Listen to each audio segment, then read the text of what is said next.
Olá pessoal,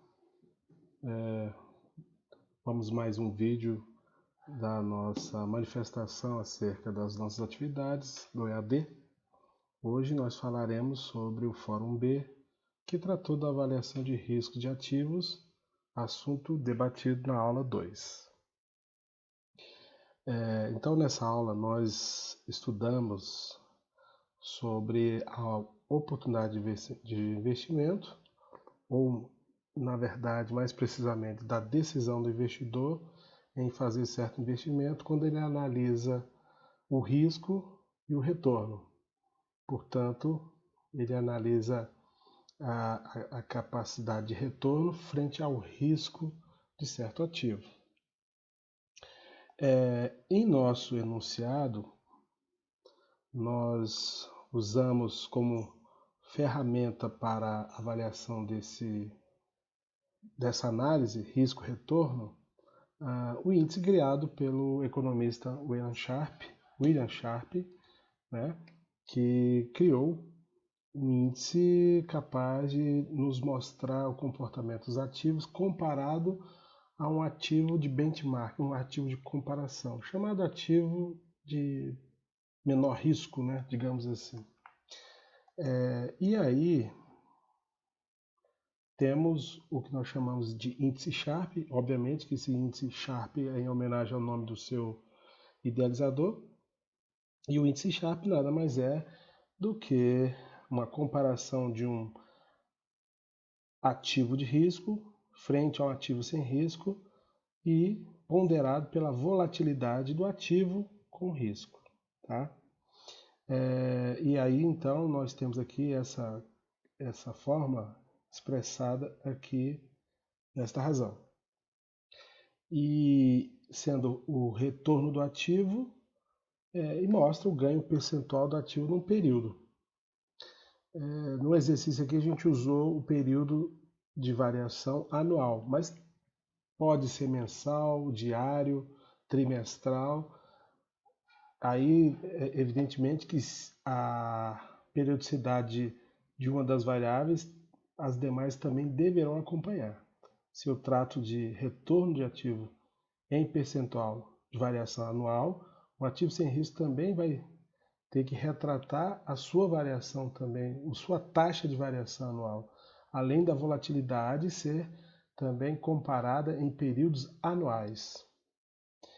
Então, nós temos o exercício, ele pedia para que nós interpretássemos o resultado, primeiro calculasse o índice Sharpe e interpretássemos o resultado desse índice Sharpe.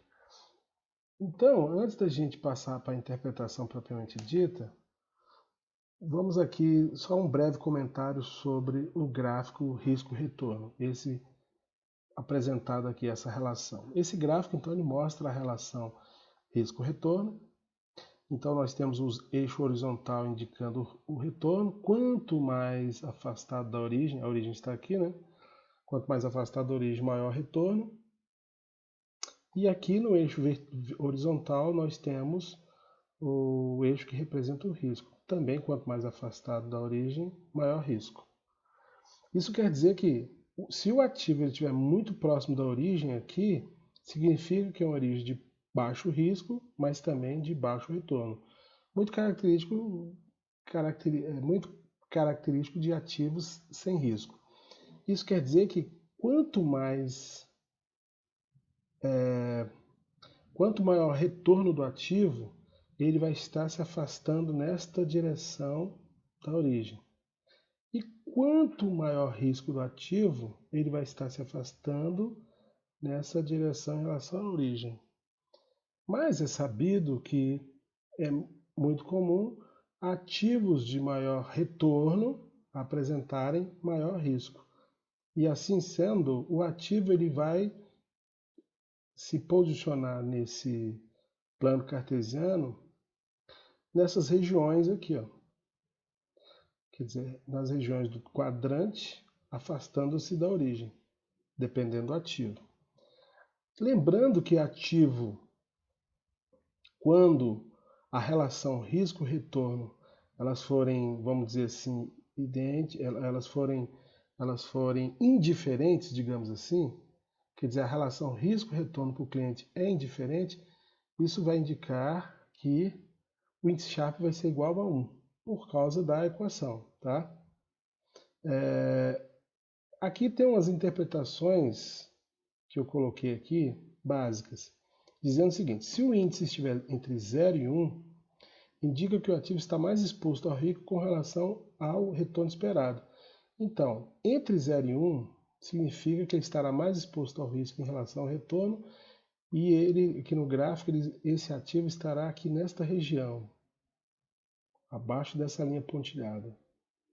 Ou seja, entre 0 e 1, que é o índice Sharpe aqui, ele estará nessa região, indicando que o risco é mais exposto ao risco do que a capacidade de retorno que ele apresenta. Por outro lado, se o índice for maior que 1, indica que o retorno justifica a exposição ao risco do investimento do ativo, considerando que ele vai estar posicionado nesta área superior aqui. Ó. E aqui nosso gráfico mostra, ó, nesta zona o retorno maior que o risco, indica o índice Sharpe maior que 1. Se menor que o risco, indica um índice Sharpe menor que 1. Se o retorno e risco for indiferente, isso indica o índice Sharpe igual a 1. Como aqui tem dito, ó. Se índice igual a 1 indica uma relação risco-retorno tem o mesmo peso na decisão do investidor. Tá? Pois bem, baseado nisso, então, o enunciado pedia que nós calculássemos o índice de Sharpe dos ativos que são referentes a empresas negociantes no Ibovespa, e essas informações nós encontraríamos no site Fundamentos, né? Que essa plataforma nós já tínhamos utilizado no exercício anterior. E a partir desse site, né, nós escolheríamos as informações que seriam necessárias para que nós pudéssemos, então, calcular o índice Sharpe, levando em consideração algumas dicas, como, por exemplo, para fins da variável retorno do ativo de risco, que é essa variável, nós iríamos considerar o valor da variação anual de 2018, que eu encontraria no campo oscilação para o ano 2018, que o campo seria esse aqui, como eu estou demonstrando aqui.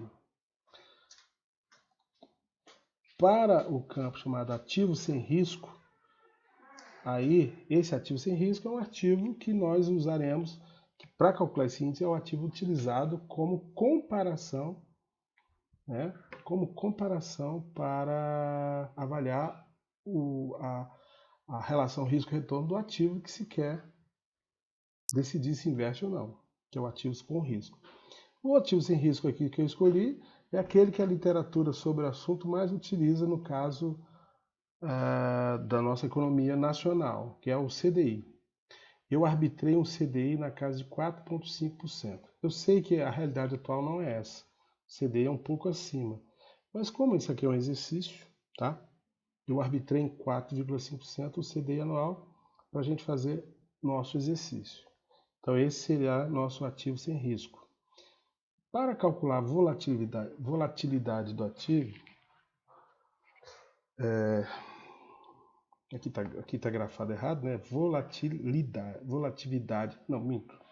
É volatilidade do ativo, né?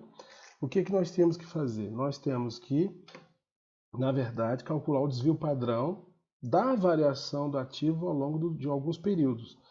Esses períodos que eu escolhi para o nosso exercício foram os anos de variações entre 2014 a 2018, observado aqui também no campo oscilação. Por exemplo, esse papel, o LAME 4, nós temos 2014 variando 40,58, é uma variação anual dele.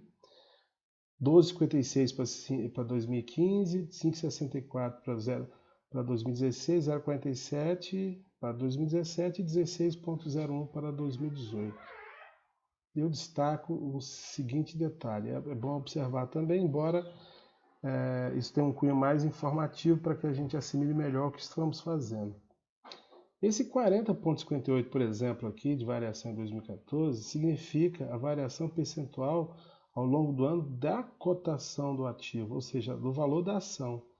Isso mostra que entre janeiro a dezembro de 2014, a cotação do ativo das lojas americanas variou positivamente 40,58%. Isso também acontece em 2015 no índice de 2,56 e assim sucessivamente. Por exemplo, aqui em 2019 ele vem acumulando um déficit, né? Déficit de oscilação, ou seja, uma perda de valor de 14,61%.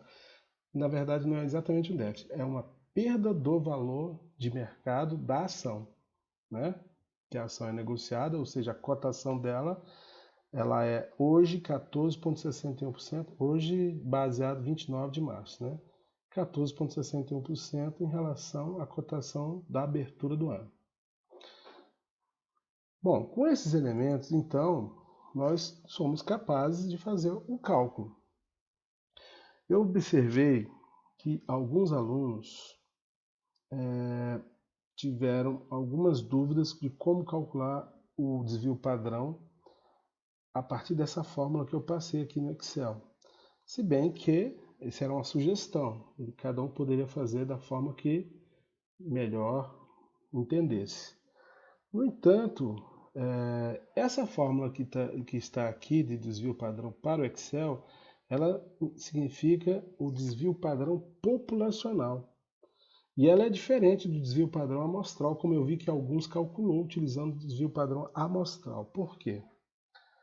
O desvio padrão populacional ele é obtido a partir desta fórmula aqui, ó, que é a fórmula do desvio padrão. Na verdade, o desvio padrão nada mais é do que a raiz quadrada da variância da variável, né? Desvio padrão e variância, vocês que estudaram estatística sabem que é uma medida de dispersão de variável, ou seja, de um índice ou de um coeficiente que varia em períodos, né? Ou em observações. A nossa variável aqui, ela é representada nessa equação pela variável x, né? Onde x significa a variável, que é o valor da oscilação do papel em cada ano, e o i, índice i, significa o ano, que são os períodos, ou a observação. Então, 2014, 2015 até 2018. O x barra aqui, ele significa a média aritmética da variável. Quer dizer, eu somo todas as variáveis, né? Ou melhor, todos os valores da variável ao longo das observações, de 2014 a 2018, e divide pelo número de observações. 2014 a 2018, nós temos 5 observações. 14, 1, 15, 2, 16, 3, 17, 4 e 18, 5 observações. Então, seria o somatório, para achar esse x bar, seria somar as variáveis ao longo desse período e dividir por 5. Aí eu tenho uma média aritmética. E aí eu componho essa equação. Se eu pegar o valor de cada período menos a média aritmética, elevar ao quadrado, aí eu somo todos, né? Somo cada período, soma a diferença, aliás, do período elevado ao quadrado, vou somando essas diferenças do período em relação a essa média elevado ao quadrado e divido por n, que é o número de observações, eu tenho a variância. Se eu tiro a raiz quadrada desse resultado, aí eu tenho o desvio padrão. Portanto, o desvio padrão nada mais é do que a raiz quadrada da variância. No entanto, há uma diferença entre variância populacional, que é essa aqui, que é essa forma, da variância amostral, que a fórmula ela tem uma pequena variação aqui no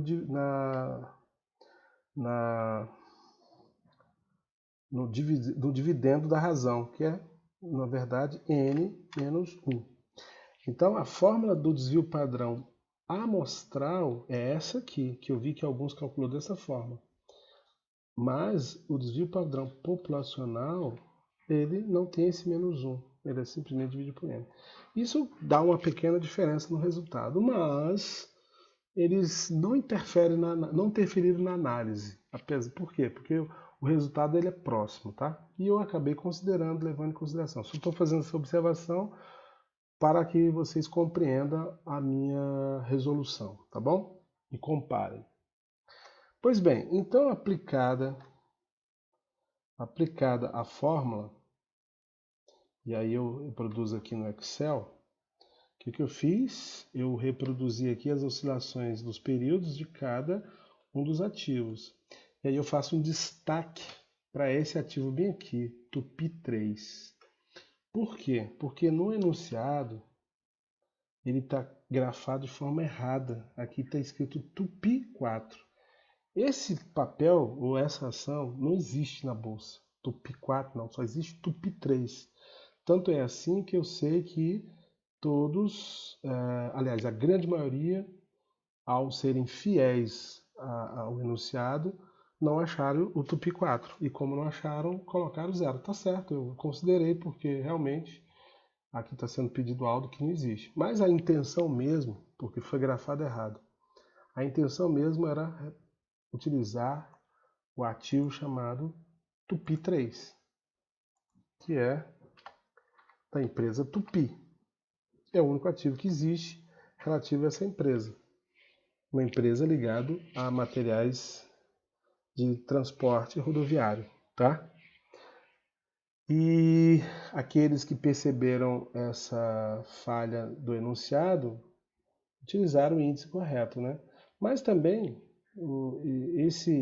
ainda bem, né, que o Tupi3 ele acabou não, vamos dizer assim, sendo tão fundamental para a nossa análise pela característica dele que ficou parecida com as demais, tá? Pois bem, então, olhando aqui no Excel, ou com o Tupi3 ou não, nós colecionamos então as variações, como eu fiz aqui. E para calcular a volatilidade, como eu sugeri lá no enunciado, eu apliquei aquela fórmula do desvio padrão populacional. Tá? Claro que a fórmula do desvio padrão populacional ela tem esse padrão, e entre o parêntese deve ficar o conjunto de observações das quais, do qual nós tiraremos o desvio padrão, que é exatamente esse conjunto que vem de 2018 a 2014 para cada ativo. Então, os respectivos desvio padrões, ou seja, a volatilidade, que é aquele índice que eu vou usar como denominador da equação,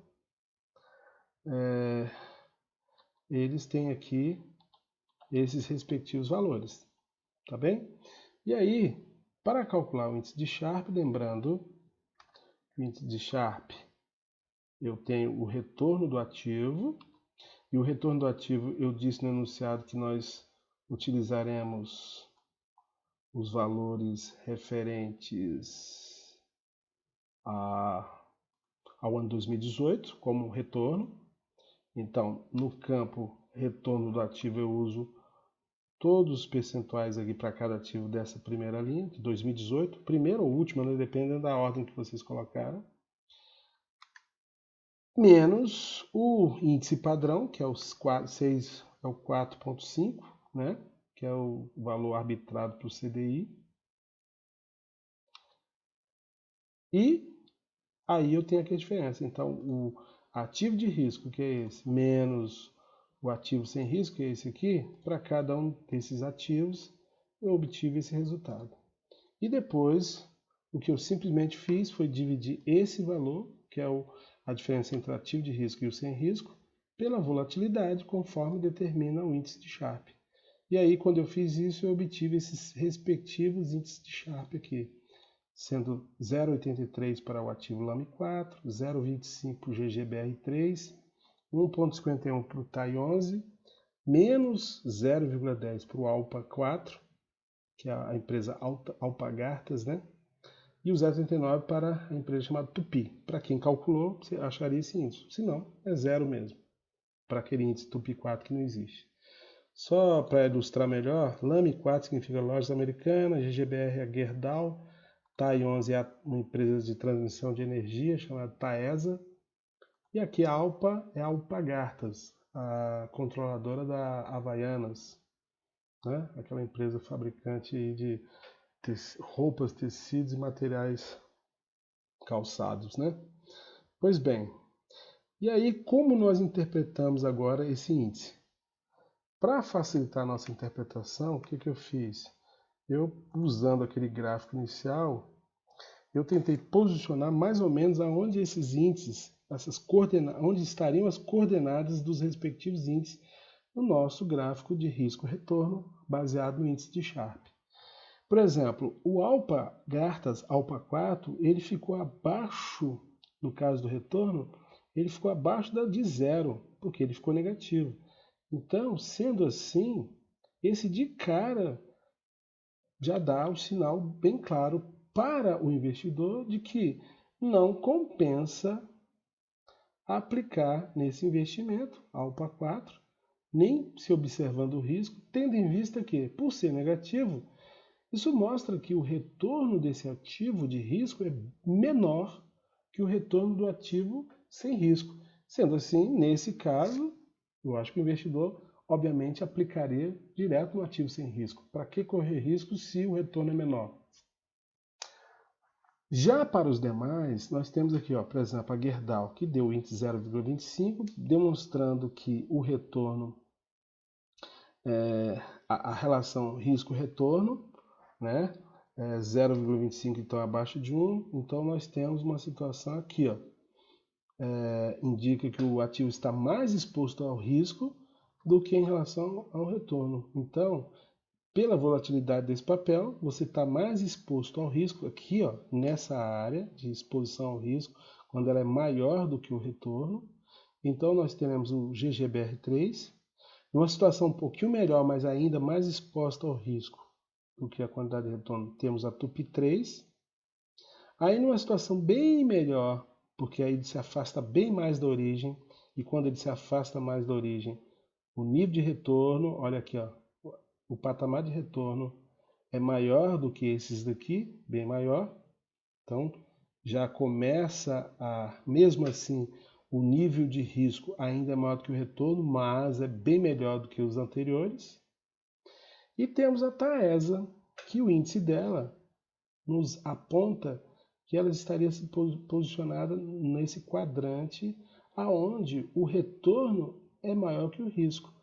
Portanto, isso iria interferir positivamente na decisão de se fazer investimento. Por quê? Porque, sendo o índice maior que 1, indica que o retorno justifica a exposição ao risco do investimento do ativo. Né?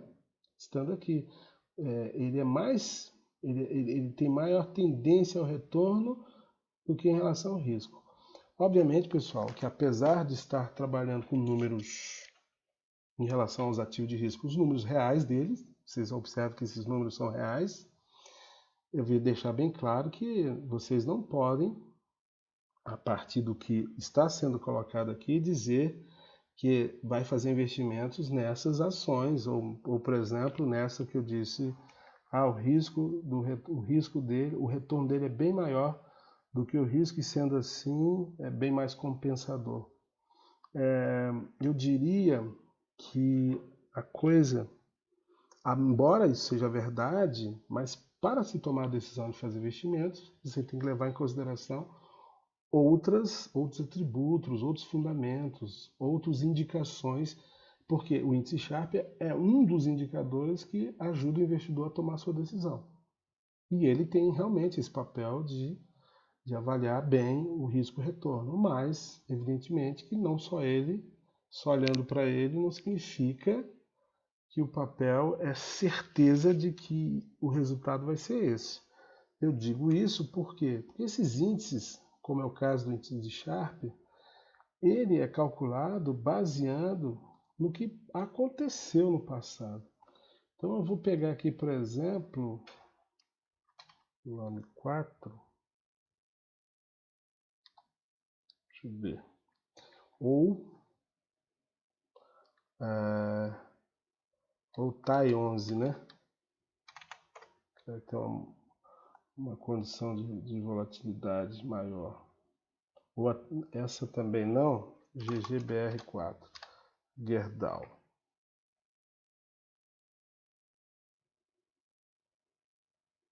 E por último, Alpa 4, né?